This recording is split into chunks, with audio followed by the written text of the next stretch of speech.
ತೀವ್ರ ಕುತೂಹಲ ಮೂಡಿಸಿದಂಥ ರಾಜ್ಯ ವಿಧಾನ ಪರಿಷತ್ ಚುನಾವಣೆ ಮತದಾನ ಕೂಡ ಆರಂಭವಾಗಿದೆ. ಈಗಾಗಲೇ ನಮ್ಮ ಜೊತೆ ಮಾತಾಡಲಿಕ್ಕೆ ಶಾಸಕರು ಮಾಜಿ ಸಚಿವರು ಎಸ್ ಟಿ ಸೋಮಶೇಖರ್ ಇದ್ದಾರೆ. ನೇರವಾಗಿ ಮಾತಾಡಿಸ್ತೀನಿ ಸರ್. ಈಗ ಎಸ್ ಟಿ ಸೋಮಶೇಖರ್ ಅವರು ಯಾವ ಕಡೆ ಮತ ಹಾಕ್ತಾರೆ ಅನ್ನೋ ಒಂದು ಕುತೂಹಲ ಕೂಡ ಇತ್ತು. ಮತದಾನವನ್ನು ಮುಗಿಸಿ ಬಂದಿದ್ದೀರಿ, ಯಾರಿಗೆ ನಿಮ್ಮ ಮತ ಹಾಕಿದಿರಿ? ಮೂರು ಪಕ್ಷದಿಂದ ಅಭ್ಯರ್ಥಿಗಳ ಬಗ್ಗೆ ಯಾರಿಗೆ ಹಾಕಬೇಕು ಅಂತಕ್ಕಂಥದ್ದು ನಿನ್ನೆ ತನಕ ತೀರ್ಮಾನ ಮಾಡಿರಲಿಲ್ಲ. ಯಾರು ರಿಕ್ವೆಸ್ಟ್ ಮಾಡ್ತಾರೆ ಅಂತಕ್ಕಂಥದ್ದು BJP JDS ಇಬ್ಬರೂ ಕೂಡ ರಿಕ್ವೆಸ್ಟ್ ಮಾಡಲಿಲ್ಲ. ಮುಖ್ಯಮಂತ್ರಿಗಳು ನಿನ್ನೆ ಫೋನ್ ಮಾಡಿದರು, ಕರೆಸಿದ್ರು ವಂಡ್ರಲ್ಲಾಗೆ. ಅಲ್ಲಿ ನಮ್ಮ ಅಭ್ಯರ್ಥಿಗೆ ಮತ ಹಾಕಬೇಕು ಅಂತ ಸಂದರ್ಭದಲ್ಲಿ ನಾನು ನಮ್ಮ ಕ್ಷೇತ್ರದ ಹಲವಾರು ಸಮಸ್ಯೆಗಳ ಬಗ್ಗೆ ಅವ್ರ ಗಮನಕ್ಕೆ ತಂದಿದ್ದೇನೆ.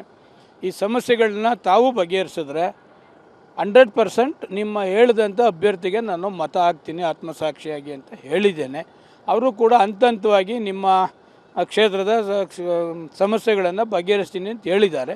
ನಾನು ಕೂಡ ಸ್ಪಂದಿಸಿದ್ದೀನಿ. ಅಂದರೆ ಆತ್ಮಸಾಕ್ಷಿಯ ಮತವನ್ನು ಸೋಮಶೇಖರ್ ಅವರು ಕಾಂಗ್ರೆಸ್ಸಿಗೆ ಹಾಕಿದ್ದಾರೆ. ಹಾಗಾದರೆ ಈಗ ಅಭಿವೃದ್ಧಿ ಪೂರಕವಾಗಿ ಹಾಕಿದ್ದಾರೆ, ಏನು ಯಾವ್ದಾದ್ರು ಡಿಮ್ಯಾಂಡ್ ಅಭಿವೃದ್ಧಿ ಕ್ಷೇತ್ರದ ಅಭಿವೃದ್ಧಿಯನ್ನು ಹೊರತುಪಡಿಸಿ ಡಿಮ್ಯಾಂಡ್ ಯಾವುದೂ ಕೂಡ ನಾನು ಇದುವರೆಗೂ ಮಾಡಲಿಲ್ಲ.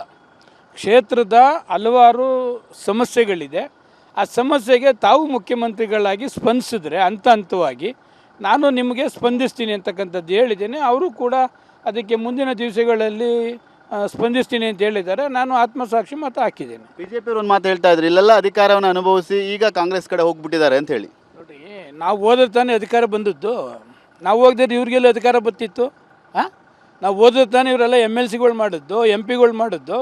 ನಾವು ಕಾಂಗ್ರೆಸ್ಸಿನ ಹೋಗದಿದ್ರು ಇವರೆಲ್ಲ ಅಧಿಕಾರ ಅನುಭವಿಸ್ತಾ ಇದ್ರು. ನಮ್ಮಿಂದ ಅವರು ಅಧಿಕಾರ ಅನುಭವಿಸಿದ್ದಾರೆ, ನಾವು ಅನುಭವಿಸಿದ್ದೀವಿ. ನಾವು ಓದೋದಕ್ಕೆ ತಾನೇ ಅನುಭವಿಸ್ತಿದ್ದದ್ದು. JDS BJP ಯಾರು ನಿಮ್ಮನ್ನು ಸಂಪರ್ಕ ಮಾಡಲಿಲ್ಲ ಹಾಗಾದ್ರೆ? ಕೊನೆಯವರೆಗೂ ಯಾರು ಮಾಡಲಿಲ್ಲ. ಹಂಗಾರೆ ಈಗ ಮುಖ್ಯಮಂತ್ರಿಗಳು ನಿಮ್ಮ ಕ್ಷೇತ್ರದ ಅಭಿವೃದ್ಧಿಗೆ ಭರವಸೆಯನ್ನು ಕೊಟ್ಟಿದ್ದಾರೆ, ಪೂರಕವಾಗಿ ಇರ್ತಾರೆ ಅನ್ನೋ ವಿಶ್ವಾಸ ಇದೆಯಾ?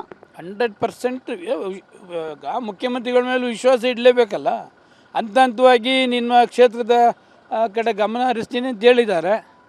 ಪದೇ ಪದೇ ಜ್ಞಾಪಕ ಮಾಡ್ತಾ ಇರ್ತೀವಿ, ತಾವು ಮಾತು ಕೊಟ್ಟಿದ್ದೀರಿ ಗಮನ ಹರಿಸಿ ಸರ್ ಅಂತ. ನಾವು ಮತ ಹಾಕಿದ್ದೀವಿ ಅಷ್ಟೇ. 5 ಅಭ್ಯರ್ಥಿಗಳು ಹಂಗಾರೆ ಕಾಂಗ್ರೆಸ್ನ 5 ಅಭ್ಯರ್ಥಿಗಳು ಗೆಲ್ತಾರೆ ಸರ್? 100%. Thank you.